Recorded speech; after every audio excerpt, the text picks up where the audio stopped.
বইউৎসবের খবর জানাতে বরিশাল এবং সিলেট থেকে যুক্ত হচ্ছেন আমাদের দুইজন সহকর্মী। প্রথমে চলে যেতে চাই বরিশালে, সেখান থেকে যুক্ত হচ্ছেন কাউসার হোসেন রানা।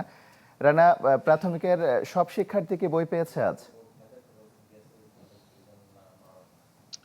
তমাল, বছরের প্রথম দিন নতুন বই, নতুন ক্লাসে গিয়ে সেই বইগুলো হাতে পেলে শিক্ষার্থীরা যে কি পরিমাণ খুশি হয় তা আজকে এই বিদ্যালয়ে এসে দেখা যাচ্ছে।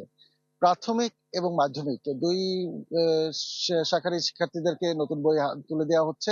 আপনি যেটি জিজ্ঞেস করেছেন, প্রাথমিকে বরিশালে 15,000-এর বেশি প্রাথমিক বিদ্যালয় রয়েছে, যেখানে 11 লাখের বেশি বইয়ের প্রয়োজন। আমরা জেনেছি, যেটি কর্তৃপক্ষ জানিয়েছে, প্রায় শতভাগ বই এসে পৌঁছেছে।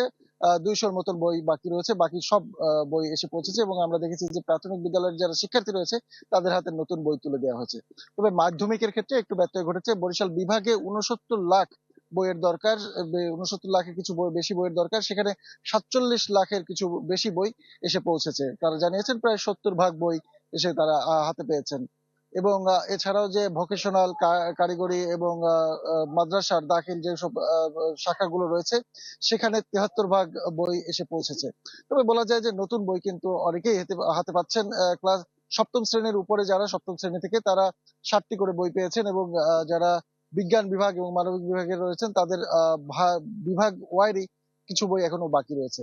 তবে যারা হাতে নতুন বই পেয়েছে তারা কিন্তু উচ্ছ্বাসিত, নতুন বইয়ের ঘ্রাণ তারা নিচ্ছে। এবং বেশ আমরা দেখেছি বিদ্যালয়ের মাঠ জুড়ে তারা বই নিয়ে ছোটাছুটি করছে। যারা শিক্ষার্থী আসতে পারেনি তাদের অভিভাবকরা নিয়ে এসেছে।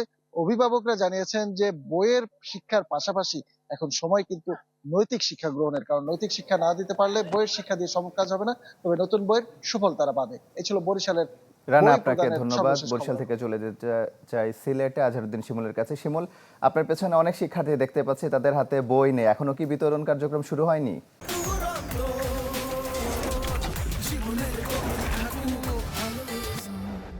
তমাল, ইংরেজি নববর্ষের শুভেচ্ছা জানাচ্ছি। আমি এই মুহূর্তে রয়েছি নগরীর অগ্রগামী বালিকা উচ্চ বিদ্যালয় অ্যান্ড কলেজে। আজ বই বিতরণের যে আনুষ্ঠানিক কর্মসূচি তা এখনো শুরু হয়নি, কিছুক্ষণের মধ্যে শুরু হবে। আমরা দেখেছি যে জেলা প্রশাসনের একজন কর্মকর্তা এখানে এসে উপস্থিত হয়েছেন এবং সকাল থেকেই আমরা দেখেছি শিক্ষার্থীরা একটি উচ্ছ্বাস এবং উৎসমুখর পরিবেশে এখানে জড়ো হয়েছেন। তারা নতুন বছর উপলক্ষে নতুন বইয়ের যে গন্ধ তা নিতে আসছেন। এবং আমরা যতটুকু আসলে জেনেছি যে এবছর প্রাথমিকের যে বইগুলো তা শতভাগ আসলো, মাধ্যমিকের শতভাগ বই এখন পর্যন্ত পৌঁছেনি। এবং আমরা যে প্রতিষ্ঠানে আছি, এই প্রতিষ্ঠানে যারা শিক্ষকরা রয়েছেন তাদের সাথে আমরা আলাপ করেছি। তারা বলছেন যে এখানে তৃতীয় শ্রেণী থেকে নবম শ্রেণীর শিক্ষার্থীদের বই দেওয়া হবে। এবং জেলার প্রাথমিক শিক্ষা কর্মকর্তার কার্যালয় থেকে আমরা জেনেছি যে জেলার যে প্রাথমিক বিদ্যালয়গুলো রয়েছে, অর্থাৎ 1477টি প্রাথমিক বিদ্যালয় রয়েছে, সেখানে শতভাগ বই সরবরাহ করা হয়েছে, অর্থাৎ বরাদ্দ দেওয়া হয়েছে।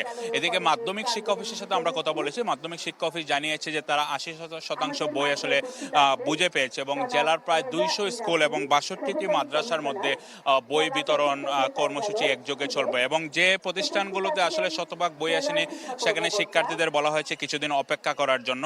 এবং আমরা শিক্ষার্থীদের সাথে কিছুক্ষণ আগেও কথা বলেছি। শিক্ষার্থীরা আমাদেরকে জানিয়েছে যে তারা আসলে পরীক্ষার পর 1 মাস তারা অপেক্ষা করেন এই বইয়ের জন্য। তবে গত কয়েক বছর ধরে আসলে শিক্ষার্থীরা প্রথম দিনেই শতভাগ বই পান না। শিক্ষার্থীদের মনে কিছুটা আক্ষেপ রয়েছে, কারণ তারা বলছেন যে নতুন বইয়ের যে ঘ্রাণ বা গন্ধ তা তারা আসলে নেওয়ার জন্যই মূলত প্রথম বছরের প্রথম দিনই বিদ্যালয়ে আসেন। সব মিলে আসলে শিক্ষার্থীদের মনেও উচ্ছ্বাস রয়েছে। তারা আসলে যতটুকু বই পান সে বই দিয়ে তারা যে আনুষ্ঠানিক শিক্ষা কার্যক্রম যে শ্রেণীতে পড়েন তা শুরু করবে। তো তোমার আমার কাছে এই ছিল সিলেট থেকে বই বিতরণের সবশেষ। শিমুল, আপনাকে ধন্যবাদ। বইউৎসবের খবর জানাতে বরিশাল এবং সিলেট থেকে যুক্ত হয়েছিলেন আমাদের দুজন সহকর্মী।